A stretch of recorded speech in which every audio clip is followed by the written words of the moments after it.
Yep. Inside, I want to kill myself. We are on an 0-7 run over the last 2 days. After tonight was just complete bullshit. So that's how I'm going to start off this show. Horrible Sunday, 1-5. I don't even know what to tell you about that. I just don't want to do this anymore. I have never seen anything like this, man. With the slump continuing, 2 straight losses, not a good day at all. 0-4. I just have not had a good season, man. What can this slump that I'm on? The slump continues. I've reached a new peak, actually. I'm gonna burn my Bruins hat, man. I don't know what is going on with the Bruins. March 8th, is that what it is? I don't even know. It's March 9th, I think. Who even knows, man? I don't know what day it is anymore. I don't even know what day it is anymore, man. Back with you after the worst day that I could possibly have. Back with you, as I always am. Until I die, at least. 0-2 yesterday, and yesterday did not go well for me. 0-5. The worst month that I've ever had in my 18 years doing this. I don't know what to even tell you about this anymore. Broke the slump yesterday as the slump discontinues. The slump continues. Somebody fucking kill me, please.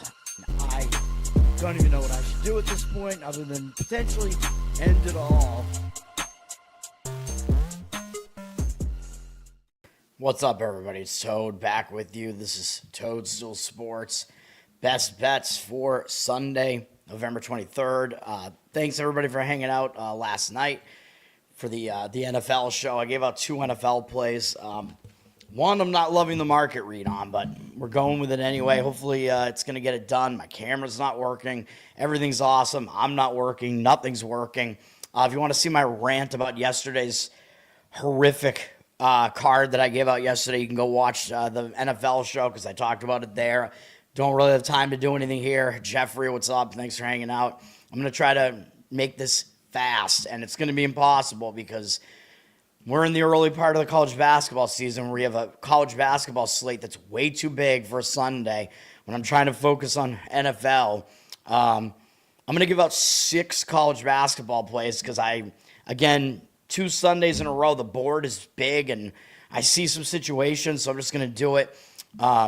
ESPN does have a big game up in this Charleston, South Carolina tournament, whatever it is, between Clemson and Georgia at 1 p.m. Clemson is going to have somewhat of a home crowd there because it is in Charleston, although Georgia not really that far away either. Probably will have some fans traveling, although the site does favor Clemson a little bit. Clemson got the win yesterday, barely, against West Virginia. Not totally impressive against a West Virginia team. It's still kind of improving, although I think Clemson is kind of on the downswing right now. Georgia, I think, is probably the best of all these teams, and Georgia had a scare yesterday against Xavier. Xavier is not very good this year. Georgia was a 10.5-point favorite in this one, so I think due to the nature of that, the fact that it was really more of an escape for Georgia, whereas Clemson, West Virginia, closer matchup. I would lean to Georgia in this one. Clemson is up to a 2.5-point favorite. It looks like the money might be coming back on Georgia. 60% of tickets, 81% of the cash there on Georgia. Those are my thoughts on that game. Don't have a whole lot else. I went 2-0 on the agreements with Mark Lawrence. Kansas lost. They got killed. What are you talking about? Kansas was one of my plays. I'm pissed. Rutgers didn't cover. I thought they did. They didn't cover. They lost by like 30, somewhere around 30. I guess maybe they didn't cover. I don't know. Yeah, seems like bullshit. I mean, there was a reason why I didn't want to touch that one, but the ones I gave out were all horrific losers, including Kansas. So I don't know what we're talking about here. Yeah, losing by 33. All right. Arkansas Pine Bluff is going to Miami, Ohio. Now, Miami, Ohio just had an escape against Mercyhurst. Miami, Ohio was a big favorite in this one. Mercyhurst, not very good. They're pretty new to Division I here. Oh, Kansas State. I didn't love that. I mean, I wasn't in total agreement on that. Like, it was a very, very mild agreement on that. And Kansas State they almost got killed in that game. Like, they had a big lead early, and then I'm pretty sure they got crushed in the rest of the game. So I'm surprised they even covered. I did not love that one by any means. I would not have had my money on that game whatsoever. No way. I mean, Utah needed the game. Utah's the way better team. I almost kind of leaned to Utah in that one. I don't think I had that in any of my pick'em pools or anything. Like, that game wasn't available. So no, I didn't really agree with that. Yeah.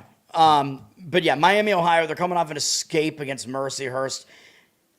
After that, the team is usually going to put in a better performance, although you're asking them to cover a really big number here against Arkansas Pine Bluff because they suck.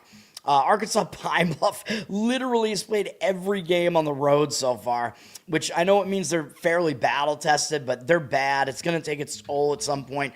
I would lay the points with Miami, Ohio if I was going to play this one. They're up to 22.5. They're one of the better MAC teams in basketball. And again, Pine Bluff is awful. Miami, Ohio seems to be in a focus spot there. So that's what I would do.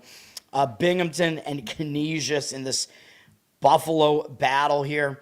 People are going to see that Canisius beat Maryland Eastern Shore, and Binghamton actually lost to them yesterday, which is real ugly. Maryland Eastern Shore, not as good as either of these teams. In fact, I think they're the worst of all these teams that are in this thing. Maryland Eastern Shore is, although, yeah, I mean that's bearing out in the with the line here, because I believe Canisius is hosting this, and they're only getting 1.5 on the line up from Pick'em. So odds pickers are telling you Maryland Eastern Shore is worse than Binghamton, even though they beat them. And this is actually telling you maybe Binghamton's even the better team, because Canisius is basically just not getting any. I mean, you probably have to give them a little bit of something for home court, and that's basically what the line is here. So the odds maker's telling you Binghamton's actually slightly better as well. Both of these teams suck, but because we have that common opponent there, you know what I like to do. I mean, it's simple. It's not something I'm going to base an entire handicap off of, but I don't really have anything else to go on in this game. Not a play, but because Binghamton lost to Maryland Eastern Shore, Canisius beat them, the public, if they look at this game at all, they would probably want to lean to Canisius for that reason. I would fade that. I would take Binghamton. I think Binghamton is the better of those two teams. That's really all I have to say about that. We do have Prairie View A&M in North Florida in this Pensacola battle here. Prairie View was correct. That was a lean I gave out yesterday. They did cover. They almost won outright against Tennessee Martin. But now because that was like almost a double-digit upset from this very bad Prairie View team. UT Martin was in a bad spot. UT Martin had played pretty close. They played pretty competitively against Florida State the game before that, so they were in a bad spot there. Now I think Prairie View, they almost pulled off the upset. They looked too good in doing so. And North Florida yesterday, they lost to Southern Miss. I mean, I think Southern Miss is probably the best of all these teams that we're talking about here. Southern Miss was a 9.5-point favorite there. So yeah, North Florida technically covered that, but Prairie View's performance, I think, took more out of them, took more effort to do that as a huge underdog. So I would be fading Prairie View in this one if I was going to play it, even though they're actually up to a 2.5-point favorite, which makes no sense. Like, you're telling me Prairie View is better than North Florida? I don't think they are. I don't buy that. I don't know. What does Ken Palm say about that? I doubt it. North Florida's bad, yeah. He does actually have that. He has Prairie View better than them by about 20 ranking spots, but I'm used to Prairie View being an absolute bottom dweller, so I don't know. I would still take the points with North Florida, though, in that spot for Prairie View. A really bad team. It's in a pretty bad spot, so those are my thoughts on that one. West Georgia, Georgia Tech, of course. West Georgia, you got to think they're going to step it up for a game against a bigger brother in the state of Georgia. West Georgia did look somewhat decent against like UCLA on the road earlier in the season, so they're fairly battle-tested, and they haven't looked too bad, even though they're somewhat new to Division I. Georgia Tech is coming off barely getting by Georgia Southern, though, so in another game that was a big brother, little brother situation, the little brother almost handed it to Georgia Tech, and I think it was a bad spot for Georgia Tech because they were coming off their first loss of the season. They had played really close with Georgia, so I'm pretty sure I at least leaned to Georgia Southern coming off of that, because first loss can be a hangover, but also when you step up your game and you almost beat your big brother in Georgia as a big underdog there, that was going to be a hangover spot for Georgia Tech, so it's explainable why they didn't play well. So in a way, that should be a bounce back spot now for Georgia Tech because they played horribly and almost lost to Georgia Southern. But again, the problem I would have with that is they do have bigger games up next. They got DePaul, which is at least a Big East team, then Mississippi State. But also, again, West Georgia is probably going to step it up for this because they are a little brother. So that's the issue that I have there with it. That one, conflicting, situations in that one, not a play. Georgia Tech is up from 17 to 17.5. Money seemingly coming in early on Georgia Tech. I don't really disagree with it. I mean, it should be a spot where Georgia Tech does show focus. And when you get the better team in a focus spot, sometimes that is better, although it is a low total here too. So, all right. What else did I want to talk about here? We do have this tournament going on in Portland, Oregon with Northern Colorado and Cal State Fullerton.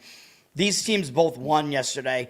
Northern Colorado beat the host, Portland, although Portland is not that good. Northern Colorado is the better of those two teams, so that was not an upset. Cal State Fullerton pulled off an upset against St. Thomas, man. The Tommies, pretty good. That was actually an 11.5-point upset from Cal State Fullerton there. St. Thomas, not a great shooting game for them. So I would fade Fullerton in this one because they're coming off a big upset there. So I know it's a tournament, and I believe this is the final of the tournament or something like that. So teams might not have as much of a letdown when it's a tournament like that. Although I do use that situation in like March Madness when I think a team's only goal was to like pull off that one big upset. And if they get it done, then I think they have nothing left in the tank after that. But in a case like this where it's kind of a small tournament where it's like 1-2 rounds, whatever, I think the team will still show up again. Although I would still slightly lean against Fullerton in this one. Northern Colorado is the better team. They're up from 9 to 9.5. And based on the results from the previous round, people might not realize that if they're looking at this. So I think Northern Colorado is the right side there. They're the better team. I would lay it with them. We have Longwood going to Columbia. Longwood coming off that really ugly home upset to Maryland Eastern Shore, which was part of my handicap, and fading Maryland Eastern Shore going up to Buffalo, even though we barely got that one right. Longwood, coming off of that, I think it's going to be good for them to just get out of there, go on the road. They did at least play on the road against Pitt earlier, and they didn't do too bad in that game, losing by 18 to an ACC team. I mean, that's not too bad. So they at least do have a road game out of the way. They're coming off just a horrendous loss at home to a much inferior team, so I expect more focus out of Longwood. I know Columbia is undefeated at home, whatever, but I think they're overrated right now. They really haven't been tested yet, except they did lose to UConn, which is not a surprise. So yeah, Columbia, kind of like last year where Columbia had a really early schedule early in the season, and they had all these wins, and it was like, oh my God, Columbia, they're atop the Ivy. I'm like, yeah, good luck with that. And then they were just terrible once it got into Ivy League play. You're getting 4 points with Longwood. I would take the points with Longwood in that one if I was going to play it. CBS Sports at 2 p.m. in West Virginia in one of these Greenbrier tournament things. We have Virginia and Butler. I mean, this is an interesting one. Virginia's coming off beating Northwestern in their last game, a decent win. I think it was right around where the spread was, too, is where that final landed. Butler coming off a win over an SEC team, South Carolina, although they're a bad SEC team. This is a good game. I mean, I think in this game, both teams probably show up. I would just probably default to the better team, which is Virginia. But the problem is the line's out of control. It's already from 3.5 to 7.5. 57% of tickets are on Butler. 91% of the 57% tickets Butler. 91% of the cash on Virginia. Money is coming in on Virginia, and it's spiked the line, man, through a key number. So if you like Virginia, I mean, you've definitely missed the boat on it. I don't love the game either way. I think Virginia wins, but at 7.5, I don't think you can really lay it. The total is interesting because it's at 157, and this is a pacing collision of sorts where Virginia likes to play slow. Butler is going to want to try to speed the game up, and the total's kind of right in the middle of those things. But also, laying points with a slowdown team like Virginia, not something I really love to do. Makes it a little bit more difficult for them to get over that number. Although, if they're going to be the better team, I still think they probably win and cover if you force my hand, but I don't want anything to do with it. Columbia's 5-0 against the spread, which probably means they're going to regress. at some point because teams can't sustain an ATS record like that. And plus, Columbia's faced almost entirely terrible teams. And then, well, I guess that could go both ways because, of course, when they played UConn, UConn was just going to be massively overvalued. So the line was just probably gigantic with UConn. And we know UConn likes to play slow, so they don't cover these big spreads. I might be talking about that in a minute. But yes, either way, looking at the situation, I think Longwood is the correct side in that game. Yeah, you're taking Longwood. That's pretty gay, bro. All right. We do have this thing going on in Jacksonville. Southern Illinois is playing Delaware. I don't even know what this is. It's one of these other tournaments. I just call out all these tournaments. Delaware might be in a decent spot because they finally got their first win against St. Peter's. So that will at least give them some confidence coming into this one. Southern Illinois has had to do a bunch more travel recently. They're coming off that game where we gave out a winner on the show against Southern Illinois on North Dakota State after we lost against Southern Illinois in the previous game with Nevada. But Southern Illinois, they had to go way out there to Nevada, up to North Dakota. Now they're coming all the way down to Florida. So the travel spot, I think, is worse for Southern Illinois. So I do think the spot's a little bit better for Delaware, although the line initially moved on Southern Illinois 5 to 7.5. I would probably take it with Delaware, but really not a strong opinion on that. All right, first play. I'm going to be fading a lot of teams that I think are in bad spots here, man. Best bets. Trying to make this more of a lightning round type of thing. Let's go. We're going to take the points with Robert Morris, Well, you just saw what one of my next plays is going to be. Robert Morris, plus 3.5 against Monmouth. The key of this is just that I don't like the spot for Monmouth, and I know looking at the records, it does look way too easy to take Robert Morris, so usually I wouldn't want to do this because you got a 3-2 team that was in the tournament last year. If people remember that, Robert Morris won the Horizon, and they lost to Alabama in the tournament, although they played decently in that game. Monmouth, at 1-3, it's like, well, why is Monmouth laying points? Yes, I realize the odds makers are telling you Monmouth is the better team. I realize that the line is in conflict with the records. Usually that's something I look at where it's a misleading line. It almost looks too easy to take Robert Morris, but I think it's correct in this game just because the spot for Monmouth, I think, sucks. Now, Monmouth, they are playing their first home Division I game. I get it. They did already play a non-Division I opponent at home, but the stretch that they've been on, man, they just had to play at Seton Hall and at Syracuse, and the crux of this is that they pretty much took Syracuse to the limit in this game, man, as 21.5-point underdogs against a Big East team that's undefeated right now. And the name Syracuse is just huge, even though Syracuse is down right now. And yes, I do worry a little bit about the fact that Syracuse outshot Monmouth significantly in the field goal percentage.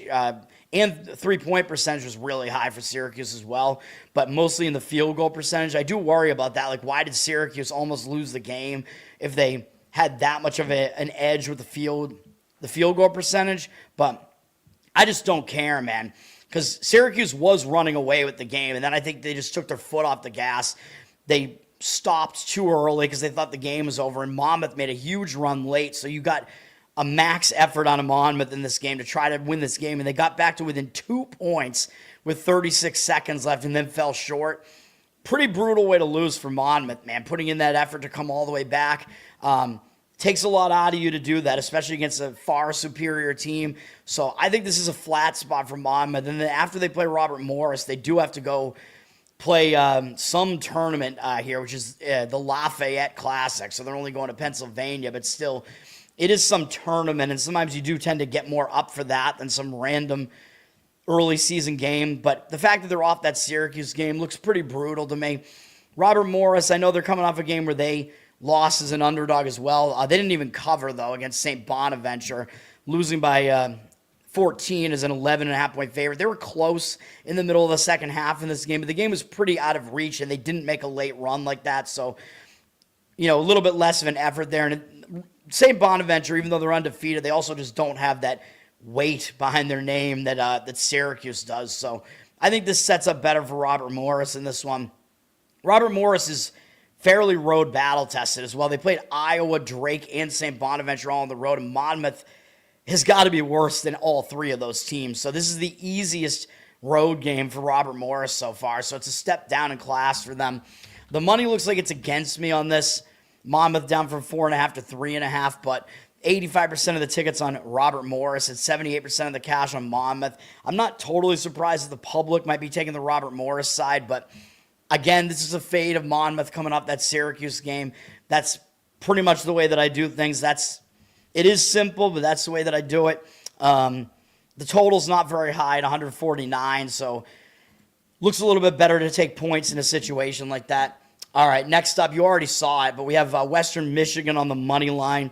You could lay like 1 point on this too, but I recommend the money line, especially when you can find a decent price like this at -115. Anything with a team that's like a 1.5, 2-point favorite, the professionals will tell you it's better to lay the money line. Especially, you might be able to find a better price on the money line than usual in some cases as well. Specifically with college basketball, it's actually more advantageous. But at a price like this, it's really close to just a -110 pick 'em. I'm definitely doing it. And this is all about fading Mount St. Mary's here. Mount St. Mary's, they're coming off a couple of big games, man. I mean, they played Cincinnati decently and then went on the road to Maryland, and they took Maryland to overtime, man. And Maryland, I know Saab got this one right on the show. I agreed with him, but I held off of this game because I was worried about Maryland being in the injured player theory spot because they lost their best player to injury. So I thought Maryland was going to step up their game for the first game without him. But I think they took Mount St. Mary's pretty easily anyway. And Maryland was in a bad spot. They were coming off beating Marquette on the road, which is a huge upset. And they had UNLV and Gonzaga coming up after that game. So it was a sandwich spot. It was a bad spot for Maryland, other than the fact that they did have the injured player coming into play that could have been the one thing that could have motivated them. But Mount St. Mary's went all out in this game as 17.5-point underdogs. They had chances to win this game. I mean, they were losing by double digits early in the second half. And then they came all the way back and took the lead later in the second half, had the lead multiple times late in the second half, blew it, wound up going into overtime, and then still fell short. That's crazy, dude. I mean, that was a huge deal for Mount St. Mary's, almost pulling off the upset at Maryland. I don't know what they're going to have left in the tank here. My guess is not much. And what was I going to say here? Where were we looking here? Oh, yeah, they're having to go to Western Michigan, so I know Mount St. Mary's is road tested, so at least there is that. But still, coming off that game, that's bad enough. But up next, they also have to play Ohio State in 2 days. So that's a quick turnaround time. That's a huge game, too, against Ohio State. This is a sandwich spot. This is a big-time sandwich spot. I don't think they're going to be able to get it done here against Western Michigan. Western Michigan just played Ohio State on the road, and they got annihilated. So I think it'll be good for Western Michigan to just be back on their home floor. They did win the last game at home. Sometimes I like to play teams returning home in college basketball that had a really bad game the last time at home. But even so, Western Michigan, both of their wins have come at home against Division I teams. They did actually lose to a non-Division I team at home. I don't even know who that was. Northwood, Minnesota. Really bad game for Western Michigan in that one, which I believe I took Western Michigan coming off of that horrible loss going into that game against Campbell, and I think we got a push on that one. But anyway, Western Michigan, they're coming off an ugly blowout loss to Ohio State. Stepping down in class here. Horrible spot for Mount St. Mary's. I think Western Michigan gets the job done in this one. I think they win. They're up from a pick 'em to 1, so it looks like some of the money's coming in on them. I like that one more than the Robert Morris one, if that wasn't obvious, if you want me to weigh these things. All right, let's keep going. Okay. West Virginia and Xavier are playing in that Charleston thing as well. Now, that's the opposite of the other game that I talked about between Clemson and Georgia, because these are the two teams that lost. This is the loser bracket, but Xavier, they're just not that good of a team right now, man. I don't trust Richard Pitino right now. As you know, why would I? Yeah, inside, I want to kill myself. I don't trust either Pitino. But Xavier, they just almost pulled off the upset against Georgia. That was a much bigger effort to almost win as a double-digit underdog. West Virginia came close and covered against Clemson as well, but that was a game with a closer spread, so Xavier's coming off a much bigger effort, I would say, so I would go with West Virginia here. They are the better team. You would have to lay 6.5, although at least it's not 7. Up from 5 to 6.5 in the market here. 75% of tickets, 94% of the cash on West Virginia. That is the way that I would go in that one if I was going to play it, which I will not. Duke is hosting some tournament, and they have a game where they're like a 40-plus point favorite against Howard. I mean, if you want to do something with that game, you're basically playing the lottery, I would say. Duke is a slow-ish team, though, so, I mean, and you know you're not getting any value on Duke, so I guess the move would be to take the points with Howard, but Duke could really just name the score if they wanted to in that one, so I would be worried. Next up, going into this 4 p.m. slate, I am going to give out yet another play. We're going to take the points with Lamar, plus 6.5. Lamar, kind of under the radar. I think they're one of the better teams in the Southland Conference here. This is mostly about fading Montana, though. I do not like the spot for Montana. Montana's sitting at 4-2. Looks appealing, to the public eye. They're 3-0 at home. I get it. They've been pretty good at home. But, I mean, who have they beaten at home? 2 of their wins were against non-Division I teams. So their only Division I win was that game against Cal Poly where they barely covered on those final free throws, and I was pissed off about it. And now I know we're not on the right side of the number 7 here, but I think Lamar is better than Cal Poly. At least that's what the number is telling you. But the point of this is that Montana just went to Texas A&M, man. This was a huge game for Montana. 17.5-point underdogs. And I laid the points with Texas A&M coming out of this game because I thought they would rebound, no pun intended, off of this game. But the other half of that is that Montana played really, really well against an SEC team in one of their biggest games on the schedule on the road. And they played pretty well, man, against Texas A&M. They came fairly close. They just didn't go away. They were getting blown out in the game, and I think A&M took their foot off the gas, and Montana made a really late surge, got back to within 3 with 22 seconds left. So Montana put in a full effort, man. It's a huge underdog, didn't go away. Now they're having to come back home. It's a bad spot for Montana here, dude, off of that game. They got Oakland next in 2 days. I'm not sure they're really going to look ahead to that, but still, I don't know how much focus they're really going to pay to this Lamar team. As far as Lamar, they haven't played as many games this year, but they played decently on the road against TCU, so that's a decent sign that they're battle-tested to some extent. And they haven't played since Monday, although I know you don't want to have that many days off when you're winning games, but they only won 1 game. It was an easy win against UL Monroe. I think they're going to show up for this one. I know it's a weird travel spot having to go up to Montana, but for a team from Texas, I guess it's a little bit less bad than maybe from teams that are further east in the country. So, and it's a terrible spot for Montana again. So we're going to take the points in this one. Montana's down from 6 with juice to straight 6. I think I have a straight 6. The total dropped a little bit to 150.5. It's not a huge total, so taking the points somewhat makes more sense in this one. As far as Montana, they're pretty high in Ken Bum's luck index, like 61, although I know they're pretty battle-tested as well. But, the luck index is something I do like to fade more often than I don't. Lamar is lower in his luck index. They've still played a decently tough schedule. I know Montana does play faster, so they will try to speed Lamar up, but it's at least it's easier for the lesser team to slow the game down than it is for the lesser team to speed it up. Like, the lesser team could just hold on to the ball on offense, so it's easier to slow the pace down. So maybe they'll be able to do that a little bit and hang within that number. That's what we're going with on that one. Big Sky, yes. Plus, I think Cal Poly plays really, really fast, right? So Montana and Cal Poly, they both kind of wanted to do that. Cal Poly was probably trying to speed it up even more than Montana wanted them to. Lamar is going to be the complete opposite of that, so slowing the game down might be a little bit better for covering a spread as an underdog like that. Duke, 4 of their 5 games have gone under, 6-0 against the spread. Yeah, which I think the odds makers wind up adjusting to that because, like basically those trends tend to not continue at some point because the odds makers have to keep adjusting because they keep losing on that particular thing. Which does mean it's kind of weird that Duke has been undervalued in the market so far. They've played a couple of difficult opponents though.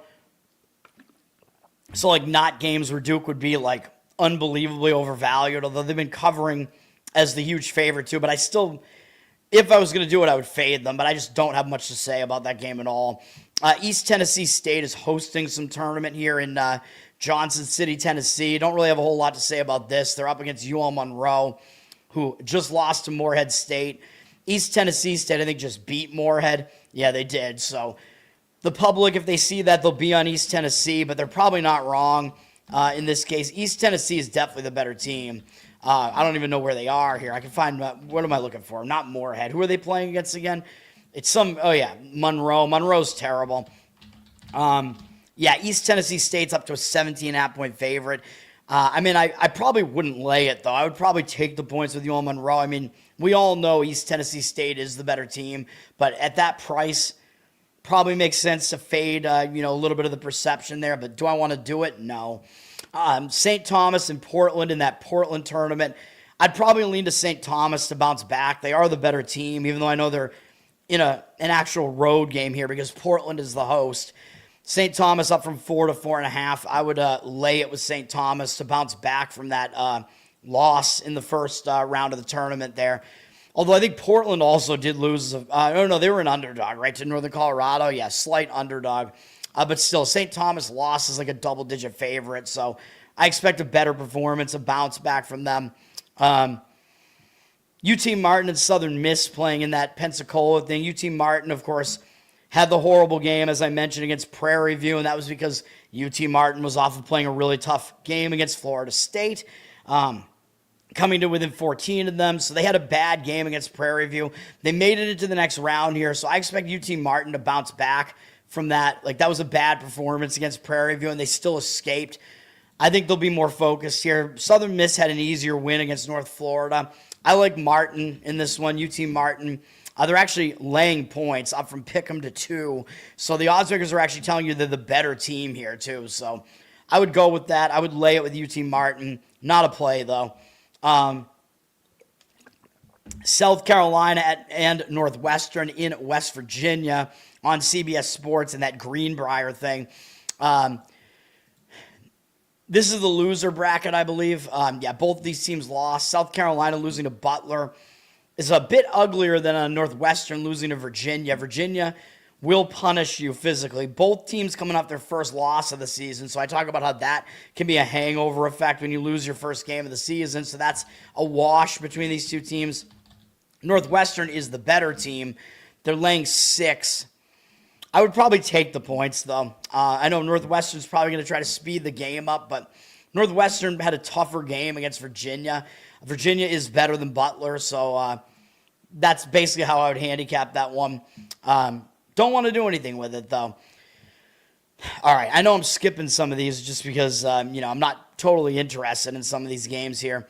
We do have some Cayman Islands action here. McNeese and George Washington. I don't really have a whole lot to say about this, although McNeese might still be riding that name recognition from the last couple of years, especially last year where their equipment manager, whatever his name, Amir Khan, whatever his name was that viral sensation during the tournament. But McNeese is not the same team right now, man. Will Wade left to go to NC State. I think he took some of his guys with him. I think he took Amir Khan with them too. So even though, he left the program in a good situation, McNeese is not as good as they were last year.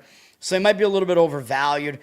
George Washington is undefeated so far. They're not a bad team. They haven't been totally battle-tested yet, although I think they're going to be the favorite in this game. They are. They're a 5.5-point favorite. Money looks like it is coming in on that side as well.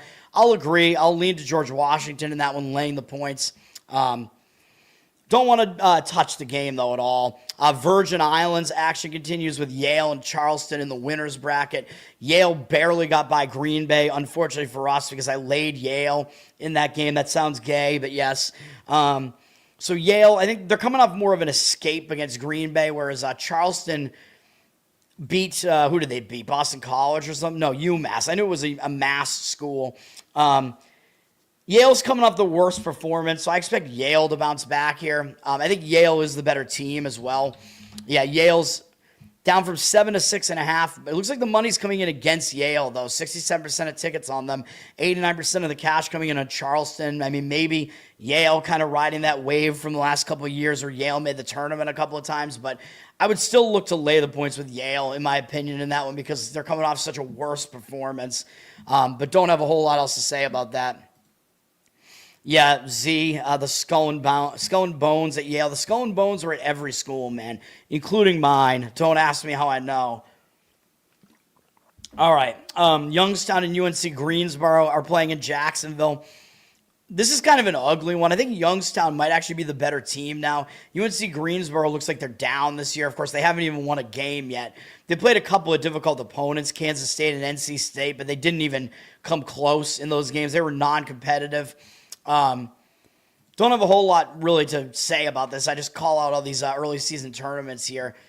I would probably go with Youngstown in this one, man. If I was going to play it, they're already up from 3.5 to 5.5, but they are the better team, so it might be warranted. So that's the way that I would go. Mr. Burns, yeah, was he in the Skull and Bones? Probably. Next up, this is the one that I was alluding to. We're going to take 36.5 with Bryant against UConn.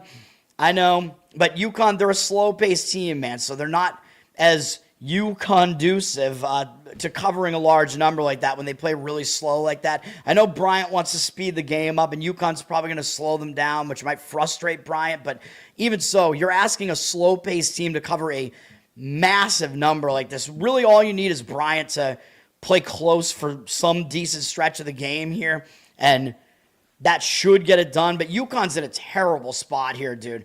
Massive sandwich. They beat BYU and held off BYU's ferocious comeback. Then they took their first loss of the season coming off of that. Both of these opponents being top 10 ranked teams, by the way. Now losing to Arizona, which was a loss for us on the show. UConn taking that loss in Stores, Connecticut, by the way. So UConn was playing at the, the Gimbel Center or whatever, Gimple, which is UConn's actual home arena. If you don't know about the dynamics with UConn, that's like where the students show up because it's on campus. So those are the most rambunctious crowds, like the craziest crowds. So that's the biggest home advantage that UConn has. They took that loss, and I talk about how that loss can hang you over into the next game when you take that first loss. So that's what we have going on here. And after this, UConn has to turn around and play Illinois and then Kansas right after this. So I don't think you're going to get a full effort out of UConn here. And they know they can just kind of sleepwalk through this game and just win. So that's what I expect here. By the way, this game is not on UConn's campus. This game is in Hartford at the Civic Center, Hartford. So those games are less of a home crowd for UConn. I know I talked about how the TD Garden crowd was wild for UConn during the tournament last year. But if you look at what happened with UConn when they played at the TD Garden against BYU, UConn didn't cover in that game. So I don't know. I mean, they should have, though. They were blowing BYU out, so whatever. But I will tell you that UConn playing in the Hartford Civic Center here, the students are less like a lot of the students won't make that trip from campus to Hartford. Like the traffic is terrible. It takes a while to get up there, even though it's not really that long of a trip. So Hartford, those games, the audience is more like the UConn alumni that live in the Hartford area. So they're all these rich bastards. So that's not as good of a crowd, okay? Like the rich alumni, the old people, not as crazy as the drunk students. You know what I mean? You want the drunk students to have your biggest home advantage, and that the on-campus arena they have is a lot smaller too, so they pack it, and it's much more intimidating. This being much more intimidating to opponents. This being a bigger arena, it's just kind of, whatever. And Bryant's used to a situation like this because Bryant did play in the tournament last year, so they're used to arenas of this size and whatever. Terrible spot for UConn, though. Bryant, I know they haven't looked good so far, but I mean, they're decently battle-tested. They played Georgia Tech on the road. I know they got annihilated in that game. That was a win on the show, by the way. But that was because Georgia Tech, I believe, was coming off that horrendous game against Maryland Eastern Shore, I want to say. So it was a good bounce-back spot for Georgia Tech. And Bryant did play better on the road against Virginia Tech in their last game. I know they're coming off that game against Virginia Tech where they did cover as a big underdog, but the game was never in doubt as far as the winner. It just wasn't close by the end of it. So I do expect Bryant to at least show up and try to get this. And by the way, this being in Hartford, That's not that far from Bryant either, because Bryant is in Rhode Island. So they're not that far away from home in this one either. So they might have some fans show up for this one too, because it's a big deal for them. They get to play UConn. It's a big game. So I think they're going to show up. They'll have some fans show up for it.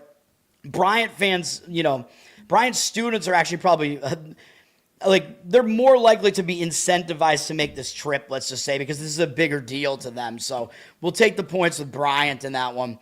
UConn only 1-4 against the spread. I don't even look at it, man. I just don't pay attention to what these teams are against the spread. Maybe I should, but I'm looking entirely at situation. The Whalers, the Whalers are now the Carolina Hurricanes. The Whalers were solid branding there, though. We need to bring them back and bring back the Danbury Trashers. They were a UHL team owned by the Mafia, a mafia sanitation company. There's a great documentary about it on Netflix. It's one of the Untold series, I think. I loved it. Dude, it was awesome having that team, and they only lasted like a season. But I do have one of their jerseys because it's based. All right. Trying to finish this off, we have Tulane and Boston College in Charleston, South Carolina. Boston College is coming off a real ugly performance, so they shot terribly in a loss to Davidson. I think BC was probably favored. Yeah, they were, but barely. But coming off such a horrible shooting game, you got to think BC, they're going to bounce back from that. So I kind of expect a bounce back from BC. Tulane lost to Utah State in a much higher scoring game, which makes Tulane look better in their last game, which was also in this tournament here. Although you could argue that Tulane's going to get up for this because it is against an ACC team in BC. So I could see it going both ways, although I lean to BC in this one in the bounce back spot here. They are the better team, although they're down from 3 to 2.5. 67% of tickets, 98% of the cash on them. So even though the number dropped a little bit, it looks like the money is on BC. I do not disagree. The thing I questioned yesterday, I'm like, why are random teams playing in Macomb, Illinois? It's because, or Macomb, however you pronounce it. It's because Western Illinois must be where Western Illinois is. So they're the hosts here. They're hosting North Dakota. Don't really know what else to say about that game, but it's happening. Western Illinois is up from a pick'em to a 1-point favorite. So some of the money coming in on them at home. Western Illinois, pretty bad team, though, although both these teams are pretty bad. Both teams coming off ugly losses. I don't really know what else to say about it, man. As you can see, there are going to be almost no people in the crowd for this thing in this very small arena for the Leathernecks. Why are they the Leatherneck? Like, what the hell is a Leatherneck exactly? And why is their logo like a bulldog, though? I don't know. Although the leather might refer to his collar. Who knows? We still have more plays. Let's do it. We're going to lay the points with Marshall, minus 12.5 against Mercyhurst, who I already mentioned a little while ago. Mercyhurst is coming off a huge game, man, where they took Miami, Ohio to the limit. That's a big game. Mercyhurst is a big underdog. Miami, Ohio is a pretty decent MAC team, and they're not that far geographically from Mercyhurst, who are in Erie, Pennsylvania. So these teams are kind of, in the Lake Erie region, at least, let's just say. Mercyhurst is 15.5-point underdogs. Pretty much gave Miami, Ohio all they could handle, man. It was really close. The game was in reach the whole way. It was within 1 point in the final minute of the game. So Mercyhurst, they came back in the game, too, to make the game not even close, but almost win the game. Huge performance from Mercyhurst. And Mercyhurst is not as good as they looked in that game either. I think Miami, Ohio probably took them a bit lightly. Now coming off that huge performance, now they got to turn around and face Marshall at Marshall's campus. I don't like it. I know Marshall's fairly good. They're one of the better Sun Belt teams probably. And Mercyhurst is, you could argue they'll try to get up for this against a decent Sun Belt team. But I think Mercyhurst pretty much shot their wad against Miami, Ohio. Marshall's coming off just an easy effort, staying at home they played Arkansas Pine Bluff. Whatever. That's a complete doormat of a team. And after seeing what Mercyhurst did, I kind of expect Marshall will show up for this one. So I think Marshall will run them out of the building. Marshall also plays fast. Mercyhurst does not. Although Miami, Ohio, they do play somewhat fast as well. Although I think Marshall is going to try to speed it up even more, which is not what Mercyhurst wants. So And also having to play two faster-paced teams in a row, that's going to take its toll as well. And Mercyhurst, we're laying it with Marshall. They're up from 12.5 to 13 here. But they are a significantly better team as well. And again, laying points with the faster-paced team in like a pacing mismatch like this, that's also the better team at home. Not necessarily a terrible idea either. So that's what we're doing. Marshall, minus the points. Dirty Sock, what's up, man? I do go early today because I got to get out of here fairly soon. Thanks for hanging out, man. And then finally, one more play. Although I'll mention, we do have more Cayman Islands action between Murray State and Middle Tennessee. I mean, Middle Tennessee, I don't think they're very good. They did just have a decently competitive game against Michigan where I think they covered at Michigan, only losing by 25. Now they got to go to the Cayman Islands off of that. Doesn't look like the greatest spot for them. They're playing Murray State. Murray State has the better name recognition, but there's a reason for it. I think Murray State is better. I mean, it's where Morant went, man. Murray State up from 6 to 8 here with it looks like public coming in on Middle Tennessee for some reason. Although, well, this is not a public game though, so this is probably professional money coming in on Middle Tennessee, but I don't really agree with it. 88% of tickets, 95% of the cash in Middle Tennessee. Coming off that Michigan game and having to go to the Cayman Islands, Murray State being the better team. I know it's through the key number, but I would lean towards laying it with Murray State in that one. And then we have Akron and Evansville playing in the Virgin Islands. Evansville coming off a nice upset of Oregon State. So they might be in a bad spot because they're coming off an upset and they're not as good as Akron. And Akron coming off a decent win over Iona, but Evansville probably in a bit of a bad spot here, even though I know the thing is this is going to be the final, I think, of the Cayman Islands tournament or whatever it is. So both teams should still show up for this. But I think it does set up better for the better team to just win the game and probably cover, and that is Akron. Although Akron dropped from 13.5 to 12.5 here, so I don't know. I would still probably lay it, though. Just my thoughts on that one. John Morant, was he playing last night? I didn't realize that he was back. I thought he was effectively I thought he was injured and that the team was trying to trade him and they just weren't going to play him because he's so bad for team chemistry. Yeah, I'm going to flash the guns around, man. John Morant, dude, I mean, obviously I'm fine with guns, but somebody who's going to treat them like John Morant does, maybe, I don't know. They shouldn't be doing that. Let's just put it that way. Morant didn't play. I didn't think so. I don't know what we're talking about here. Yeah, John Morant, not a fan, obviously. I kind of liked him when he was in college because he was fun to watch. And then, I don't know. He's not a good dude. Let's just put it that way. All right. And then final play. I mentioned this yesterday, man, because I was like, when's Winthrop's next game? I'm going to fade them. Yeah, we're going to fade them. Jackson State, we're going to go back with Jackson State in this one, plus the points. There are a bunch of reasons to do this. And this is at Jackson State, so we're getting a home underdog here. Actually, they're up to an 11-point underdog now, so guess what? That's even better. I was ready to do it at 9.5, but we'll put it in on the show at 11. How about that? That's even better.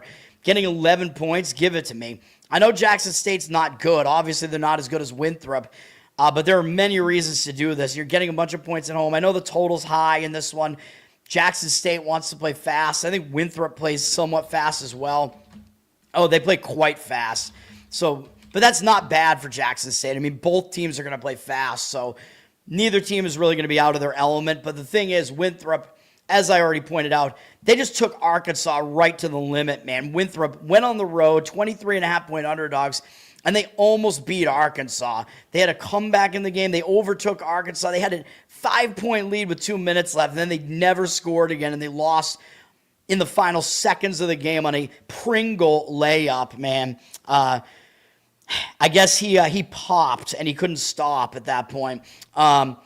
Winthrop losing that game in brutal fashion. I mean, that was a huge step-up game for them. Now they got to turn around and face Jackson State.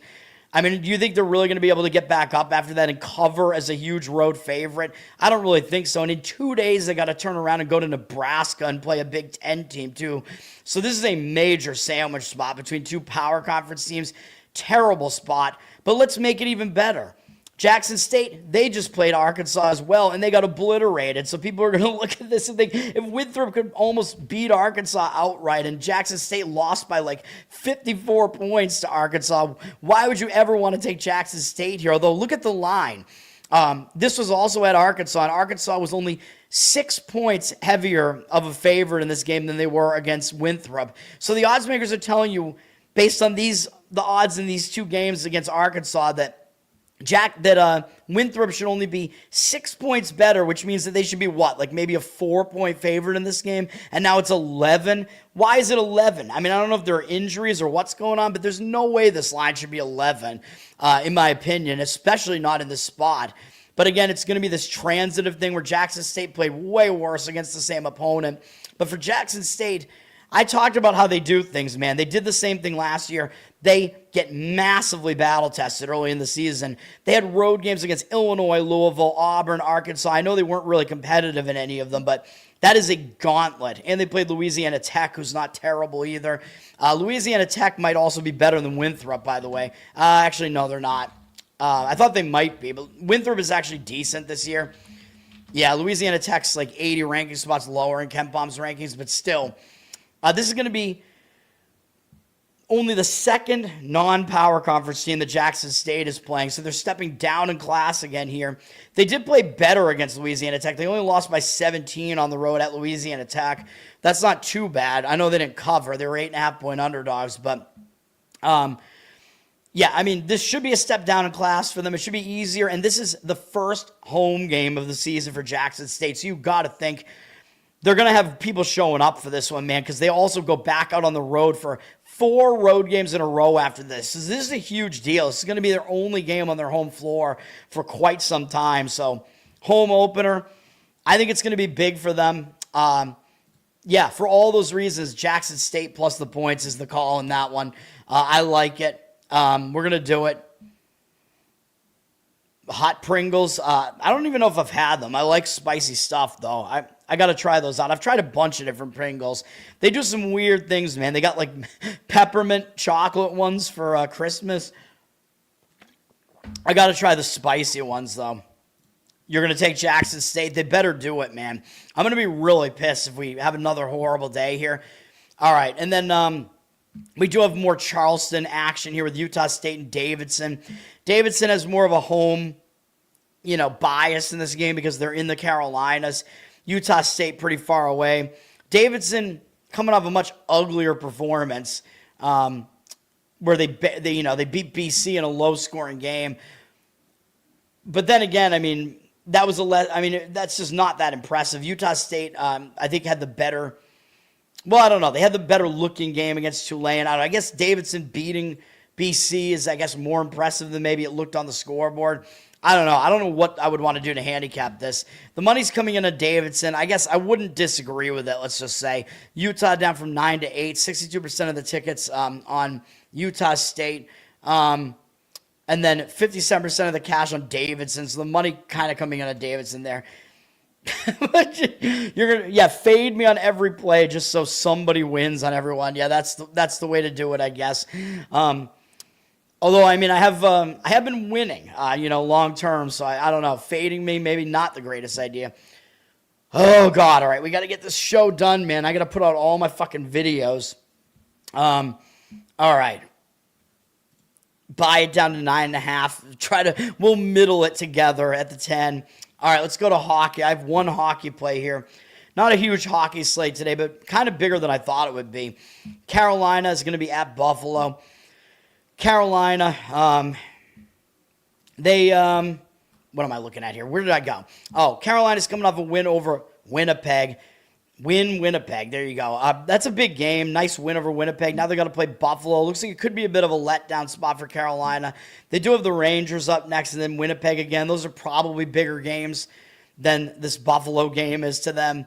Buffalo should step up for this, but they're coming off a 9-3 win over Chicago the other day.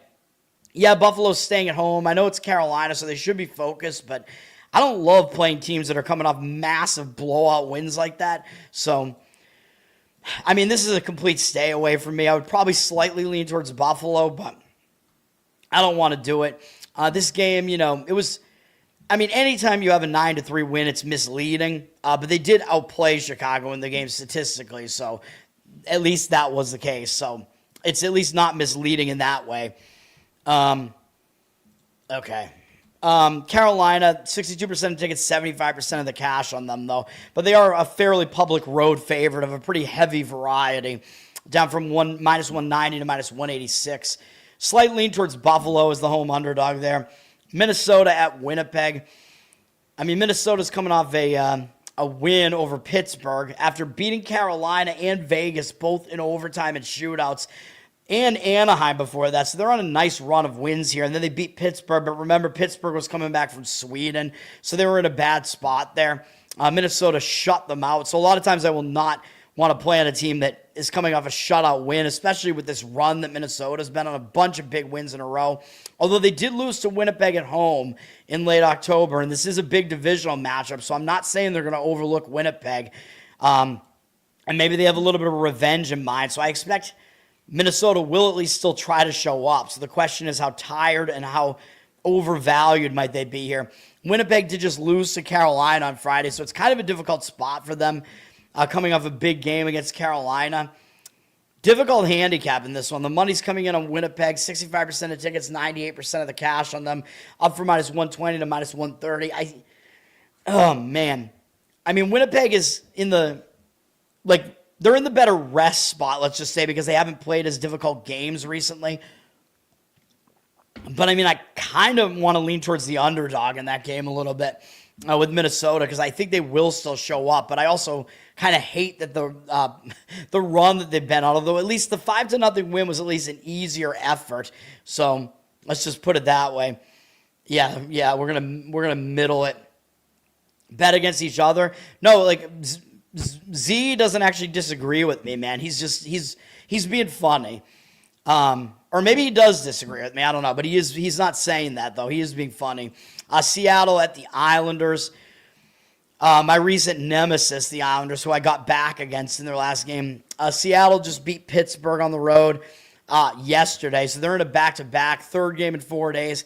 Fourth game in 6 days, all in different cities. And they got to play Dallas and Edmonton next. So it's not a great spot for Seattle, really. Even though the Islanders have been hot. So you got to think maybe Seattle will still try to show up for the Islanders. But it's a pretty difficult spot there. But the Islanders are also on a back-to-back, although they're at least staying at home. We faded them on the show yesterday. We got the win, although 2-1. It was 2-0 pretty late for St. Louis, though. We got the win fading the Islanders yesterday. They were in a return home spot where they were on the road for a long time, man, for basically 2 weeks. It was a terrible spot for them returning home from the road trip. Very, very successful road trip. Now they are in that spot where when you do badly in that first game back home, you do tend to bounce back in the next game. But they're playing a back-to-back, third game in 4 days, also a fourth game in 6 days, although both teams are doing that here. But they've had a jammed schedule, man, as I talked about yesterday. They've played since the 13th. This is their 7th game. So they're on a 7th game in 11 days, and almost all of them in different cities. So very difficult spot for the Islanders. It's not a good spot for either team. Islanders at -167. The money coming in on them, though, 66% of tickets, 85% of the cash on Seattle. On the Islanders, money coming in on the Islanders. I don't know, man. I guess I would lean to the Islanders because it is still that second game back home. Both teams are fairly heavily taxed recently, but I don't love it. Colorado's going to Chicago. Colorado, they've been excellent this year. There's no doubt about that. They're probably the best team in hockey. They're coming off a win yesterday over Nashville. Nashville was returning home from Sweden as well, so that wasn't a good spot. So both teams returning home from Sweden got shut out, so that's great. Yeah, you were just being funny. Yeah. People fade and troll Mark Lawrence. I would hate that. I would start getting pissed off, if people keep doing that. You know what I mean? It gets really annoying. Colorado's coming off a shutout win. They're going to Chicago. Chicago's coming off that embarrassing 9-3 loss. So something about it tells me that Chicago bounces back here. The Avalanche also played yesterday, and they're traveling from Nashville to Chicago. Chicago didn't play yesterday. So there is a little bit of a rest advantage for Chicago. Colorado's got 62% of tickets, and 78% of the cash on them, though, up from minus 210 to minus 235. I would still probably take Chicago as a huge underdog, though, at home. The +1 puck line or whatever. Make your own +1 puck line or +1.5 even if I was going to do that, but I'm not going to do it. The Avs puck line, yeah, I mean, I didn't really have that much of an opinion on that one. It was a plus money. Yeah, they covered, winning 3-0. So, yeah. My Boston Bruins are at San Jose. Oh, man, slow to load. Bruins coming off a nice overtime win 2 nights ago against the LA Kings. That was a win for us on the show. After that, I mean, they might lack focus a little bit, man, because they're coming off games against Carolina, Anaheim, LA. The 2 games on the road trip have been tough, Anaheim and LA. Although, you could argue they're going to try to get ahead on the road trip again because they're 1-1 on the road trip right now, maybe. After San Jose, they got to fly all the way back east to face the Islanders, though, which I think is a game that matters a little bit more than San Jose does. San Jose is not exactly in a great spot, though, as they just had wins in overtime and shootout against Utah and LA, and then they had a close call against Ottawa yesterday, so they're on a back-to-back with the Bruins having not played yesterday. So the money looks like it's on the Bruins, up from minus 128 to minus 129, probably because they have the rest advantage.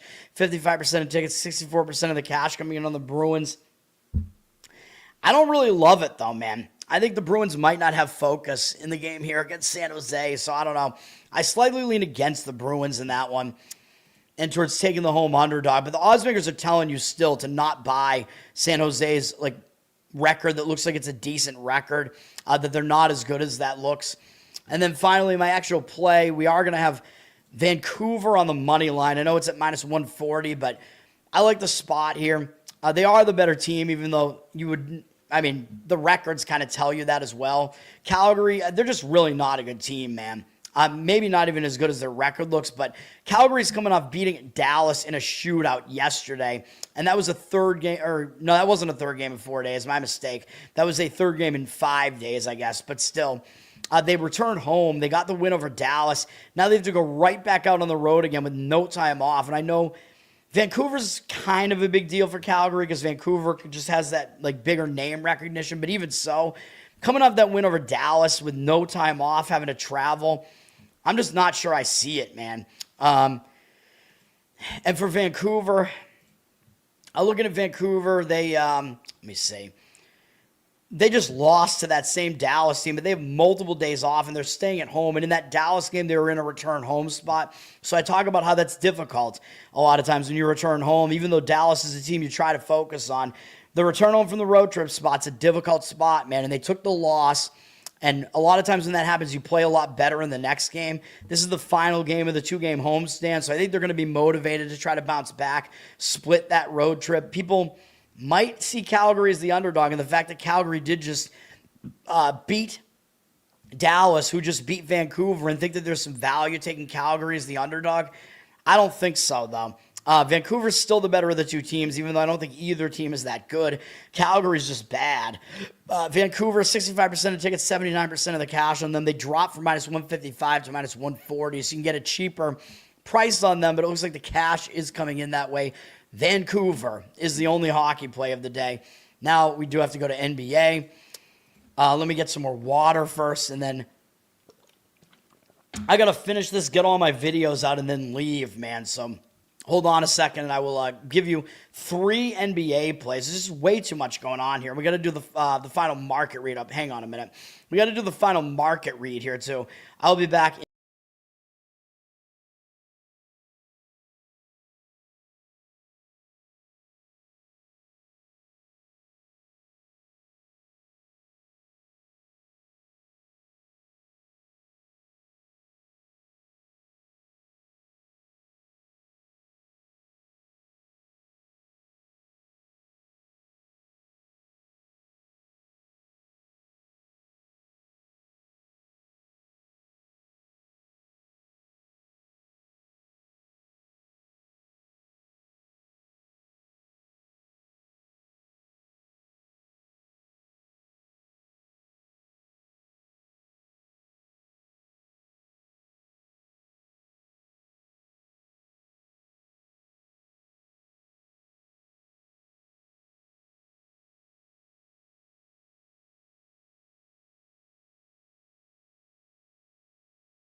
All right. Let's get into NBA here. Oh, my God. I don't know. Recently, like, my neck starts hurting. My voice starts killing me on the show. I have no idea, dude. I mean, Boston's not good. So does that consider to be good? Do you consider Boston to be good? Oh, yeah. The puck line, yes, was plus money, yeah. All right. NBA. Oops. I closed it, man. That's not what I wanted to do. All right. NBA. Let's get into it, man. We got several NBA games today, starting with Miami and Philadelphia, the only afternoon game. This one is not a play for me. From Miami, coming off a blowout win over Chicago, man. When you have a blowout win like that, 143-107, that makes you look, I think, too good. So this could be a spot where maybe Miami comes up a little bit flat off of that. Philadelphia's been really difficult to handicap because they've had so many guys in and out of the lineup. They're coming off an overtime win against Milwaukee, although we know that was Milwaukee without Giannis. But beating Milwaukee is still a pretty good win. But as far as Philadelphia, you got to pay attention to what's happening with their lineup. So I think Paul George is like back and playing pretty much every game now. So I believe he's playing here. It looks like Embiid might be out, and Edgecombe is a game-time decision. So you do have to look at that. The rookie Edgecombe out of Baylor, he's been pretty good. I mean, that is something to note, at least whether he's playing or not. But Philly has more time off. I mean, they last played on Thursday. Miami's last win was more impressive, I think, just because it was such a massive blowout. So I'll lean to the Sixers in this game, but I don't really have a strong opinion on it. The money seems to agree. They're a 1-point favorite, 52% of the cash on them, 65% of the tickets on the Heat. The Heat do have Adebayo back, by the way, so something to note there. Hero is not back yet. Charlotte at Atlanta. This is a game I don't even know what to even say about it.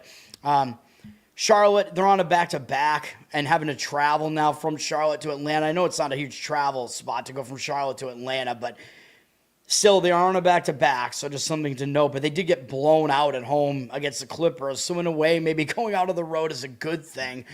For Atlanta, they're still without their star player, Trae Young. Atlanta coming off a win. They're also on a back-to-back, though. They played in New Orleans yesterday, and they're actually returning home from a 2-game road trip and playing a third game in 4 days, all in different cities, where they went to San Antonio, lost, played fairly decently in the game, and then they beat New Orleans easily yesterday. And now coming back home from that, I think the spot is a little bit worse for Atlanta here. Although I know did I lose with Charlotte? I did lose with Charlotte in one of these games. I think it was against Miami returning home from a road trip. I don't know, but I kind of lean to the Hornets in this one. The money seems to agree, actually. Hawks up from 7 to 7.5. For some reason, 76. Ooh, that's a lot of sex. 76% of tickets, 83% of the cash on the Hornets. Money is coming in on the Hornets, it looks like, although I'm surprised that they have a public ticket percentage right now. But I would take the points if I was going to play it, but I'm not doing it. Toronto beat the Nets on 11-11. Well, 11-11 is actually a positive thing, right? A 6-game win streak. Well, first I'm going to talk about Orlando-Boston, and here's a play just because I know how the Boston Celtics operate. And I told you they were going to lose in that zigzag spot, but now I'm going to tell you the Celtics are going to show up and cover in this game against Orlando. Celtics at -4.5 here. We're going to lay it with the Celtics. They've gone up a little bit from 4 to 4.5. 88% of tickets, 96% of the cash on them. It looks like the money is coming in on the Celtics side for now. As far as Orlando, I mean, people are going to look at this maybe and think, it looks easy to take the points with Orlando, even though the Celtics did just beat them in the most recent game they played against them. They're 1-1 against each other so far. I don't think there's really revenge motive at this point because Orlando did already get their playoff revenge against the Celtics by beating them in the first matchup this year. But people are going to look at this and see, 10-7 Orlando, 8-8 Boston. Getting points with Orlando looks tempting. But Orlando's on a back-to-back. They got that win against us yesterday against the Knicks. And the Knicks, they were definitely in position to maybe win that game for quite a bit until the Knicks in the fourth quarter, they had a stretch where they didn't score for like 3 or 4 minutes, I think. And Orlando went on an 11-0 run. And that's what killed our play on the Knicks yesterday. I'm pissed about it. But now Orlando's coming up that huge win over the Knicks. They've now beaten the Knicks twice in a row. They've won 3 games in a row against Golden State, Clippers, New York, playing Houston really tough the game before that. Now on a back-to-back, they got to go up to Boston. And I know they did lose their last game at home to Boston. I get it. Although Boston did beat them. When the Celtics were in a more focused spot, the Celtics beat Orlando in Orlando by 13 points. So I think that's a better indicator here, because then on the zigzag spot, of course, the zigzag meant that Orlando was going to adjust. They did. They won by 4. But now, they're going out on the road here. I think this is going to be the spot where the Celtics are going to be the adjusted team. Now, it's a bad spot for Orlando. And traveling, all the way up the East Coast with no time off. While the Celtics, they're just staying at home. They didn't play yesterday, and they had multiple days off before Friday as well. And they're coming off an ugly loss to the Brooklyn Nets, man. Celtics were losing by a good margin in that game, too. They had a bad game against Brooklyn, but I told you that was a zigzag spot because the Celtics had blown out Brooklyn in Brooklyn on Tuesday. So the quick turnaround, playing the same team again, I told you, the Celtics don't do well on a spot like that. I know this team, man. Like I said last year, they're like my lover. Maybe I should have given it out as a play. I didn't. Jeffrey, I think, maybe won on that or had it in a parlay at least, although the parlay lost because of Washington. But the Celtics had a terrible game against Brooklyn, dude. Celtics losing as a double-digit favorite in that game. This is a bounce-back spot. Now, this is what the Celtics do under Joe Mazzulla. After they take an ugly loss like that, they bounce back usually quite well, staying at home as well. They're going to show up. I know they have Detroit coming up, but I think they're going to be focused on this after that ugly game. Orlando's still a solid team. The Celtics are going to want to come out and beat them, I think. So, again, I know they have Detroit in a few days on an ESPN game, but this game is still, I think, a nice bounce-back spot for them. The spot sets up a lot better for the Celtics, so we're going to lay it with the Celtics in that one. I don't know if there were really any injury concerns, although Banchero is, of course, out for Orlando. Suggs looks like he's a game-time decision. Not really anything else to see here. As far as Banchero, he actually played in the other 2 games against Boston, so that's something to note as well. Yeah, I mean, just something of note. The Celtics probably laying a little bit more of a price here just because Banchero is now not there for Orlando, and he was there for those 2 games. So, but that is a disadvantage for Orlando at this point. We have Clippers at Cavs. Clippers, let's see. The Clippers are on a back-to-back. They're playing a 3rd game in 4 days, all in different cities. That's difficult to do, man. So even though they should step it up to face Cleveland, they're in a very difficult spot here. Very difficult travel spot, a spot with no rest. Cleveland staying at home with a day off, so the rest spot is a lot better for Cleveland, although the game that they just had against Indiana means more than you might think because Indiana stinks this year, but that was a playoff revenge game for Cleveland because Indiana eliminated them last year, so they wanted that game. Cleveland got it done. I still think the spot is way worse for the Clippers, though. The travel spot is just awful. Although the money's coming in on the Clippers, I don't really agree with it, though. The only thing you'd really say negative about the spot for the Cavs is that it might be a letdown spot because that was playoff revenge, but it was still Indiana, man, so I don't really think so. I don't know. 81% of tickets, 95% of the cash on the Clippers. Cavs up from 7.5 to 8.5. Yeah, I would probably lean to laying it with the Cavs. Brooklyn at Toronto.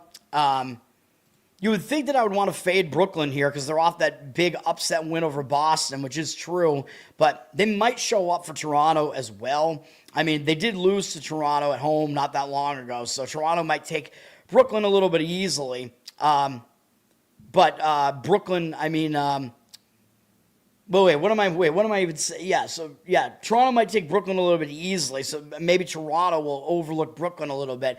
But Brooklyn, I mean, they do have New York up next tomorrow. That's a big game, man. I mean, that's their city rival, basically, in the Knicks. So I think they kind of want to get back at the Knicks, too, because the Knicks embarrassed them the last time they played them. So I think that game actually means more than the Toronto game. So, yes, it is kind of a bad spot for Brooklyn, for sure.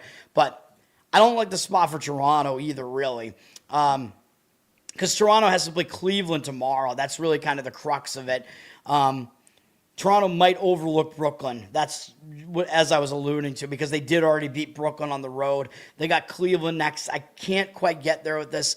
I'll lean to Toronto. I will lean to laying it with Toronto, but I don't think I can quite get there with it.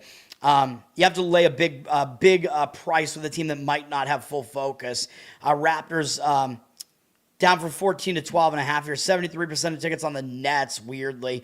50% of the cash on the Raptors. I'll agree with the Raptors, but it's not one of my plays on my card. All right. The Jazz, I might. Portland and Oklahoma City. Yeah, I mean, here's one. You're probably not going to expect this one, but we're going to do it. We're going to lay the points with the Thunder, minus 15.5 here. I know it's a public side. I don't usually like doing that. 92% of tickets, 88% of the cash on them for now. Although the initial line move was on the Thunder up to 15.5 with juice. There's one key reason why I like this, but Portland, they're coming off a win over Golden State the other night. They played two really tough games since Wednesday, and they've had a pretty packed schedule, man. I mean, they played 16th, 18th, 19th, 21st, and now the 23rd. So they're playing a 5 games in 8 days. That's not easy. Winning at Golden State in their last game, going out to the Pacific Coast. That was a win for us on the show. And they played an overtime game where they covered for us against Chicago, too, on Wednesday. So 2 big performances from them, man. Now they're going from the Pacific Coast, having to fly back with 1 day off into OKC. I'm not sure that they're going to be able to do it, man. I mean, sure, they're going to try to focus because it's the Thunder, but the Thunder, they're coming off just an easy travel. Like, they went to Utah, they got the win, whatever. It was an easy game for them. Coming back home, I don't think it's really bad for them. And yes, you could argue, they're going to look ahead to Minnesota on Wednesday on ESPN. I don't think so, and here's the reason. Oklahoma City 16-1. Yeah, well, what was that one loss? You might remember what that one loss was. It was to the Portland Trail Blazers. That's the only team that beat the Thunder this year. You think the Thunder are going to remember that? I do. When you only have one loss on the season, you're going to remember who did it to you. That was Portland in Portland. So I think OKC is going to want to come in here and just basically just blow them out of the building. I think we're going to see like an easy win from the Thunder here, and I do think they cover the number here. Thunder, of course, they're excellent at home. That was the case last year. It's the case this year, too. I know Portland hasn't been terrible on the road, 4-5, but Thunder, I mean, obviously undefeated at home, 7-0. If you look going back through last year, they cover at a crazy rate at home, too. So I like that aspect of this, too.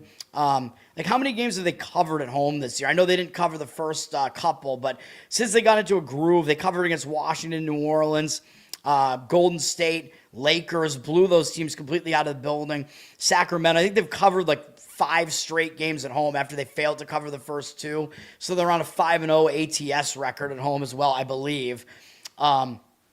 Winning those games by like an average like 20-something points too. So we're going to lay it with the Thunder in that one. You're going to do it? The chalk? All right. Yes, correct. I'm a noticer, man. You know that. All right. And then we have San Antonio at Phoenix. This game is difficult for me to figure out. San Antonio coming off a win over Atlanta, a couple of days off, going out on the road now. Now, the couple of days off could hurt their winning momentum a little bit because you don't really want to have days off when you're winning, but they're starting a road trip. I think probably the momentum will carry. So I think it's a decent spot for San Antonio, starting the road trip with momentum. For Phoenix, they're coming off a win over Minnesota, which is a bigger deal, I think. And I think maybe that was playoff. Was that playoff revenge, or am I thinking of 2 years ago? I don't know, but that's still a good win. I told you to, Minnesota, they still have not beaten any team with a winning record this season. That's insane. And it continued because Phoenix just beat them. Now Phoenix has San Antonio, but it's San Antonio without Wemby. And up next, Phoenix has to play Houston tomorrow. So it is possible Phoenix actually overlooks San Antonio, and they beat San Antonio already once, which I think might have been, was that the Mexico City game? No, it was in Phoenix. But Phoenix did already beat them once, and that was with Wemby in the lineup, and now without him, I could see Phoenix not taking the Spurs seriously here, so I do lean to the Spurs here. Although they look like a public road underdog, which looks awful. Phoenix is up from a pick'em to a 3-point favorite. 82% of tickets, only 79% of the cash on the Spurs. Market read is all over the Suns here, but I just don't really agree with it. So it's not a play, but we'll just see what happens. And then Jeffrey was correct. My last play is Utah plus the points against the Lakers. The Lakers, very public. 88% of tickets and cash. The line did drop from 10.5. I didn't see anything better than 9.5, but this is not football, so 10 is not key. Lakers, they just beat Utah at home, man. So this is a zigzag spot. That was a return home spot for the Lakers, too, so it wasn't exactly a good spot. And they blew Utah out kind of anyway. They won by 14 and put up 140 points against them. So I think now going to Utah for this weird single-game travel spot, I think they just won't have as much focus on Utah in this one, man. Having to go into elevation and play that team that you just beat pretty easily. It's a zigzag spot, so Utah's going to be the team to have the adjustments to make. But not only that, but we also have to look at the number, right? So LA was a 13.5-point favorite at home, so this line is about right, I think, at somewhere in the 10 ballpark. So there's no real... the line's not skewed excessively one way or the other. You pretty much always get line value fading the Lakers. But the other thing is the Lakers have had multiple days off. They last played on Tuesday, and when you're winning games, that's not a good thing. So that could disrupt their momentum. When the Lakers have won 3 games in a row, now they have their momentum stopped. I don't like that either. They got to play this one weird single road game here against a team they just beat. And then when they come back home, they got to face the Clippers. And I know the Clippers are struggling, but that's big, LA versus LA. Which, by the way, that also does kind of set up at least somewhat of a look ahead, I think, for the Clippers today as well. Because I think the Clippers, I already talked about them, right? Yeah, they're playing against the Cavs, so that makes me lean to the Cavs slightly more. Although the Clippers aren't going to overlook the Cavs, though. But anyway... Could be a look ahead for the Lakers, though, because the Clippers, it's a more meaningful game, I think. And they have Dallas up after them. That's still a big game, too. Even though Dallas is struggling, that's still the Luka battle, Even though they've already played each other since the trade. This is the first time they're playing each other this year. So, yeah, I like it for Utah, man. As far as Utah's side of things, Utah... They're coming off a blowout loss to Oklahoma City. They're staying at home. I think it's a fine situation for them there. It's only a 2-game homestand, so they're going to put in an effort. Especially, they're going to have, the zigzag working in their favor. Where they'll have adjustments that they made against, to counter what happened in the last game against the Lakers. So, yeah, I like it. We've done well with the Jazz at home this year, I think, for the most part. They've been fairly decent at home, at least with covering the numbers. So that's not bad either.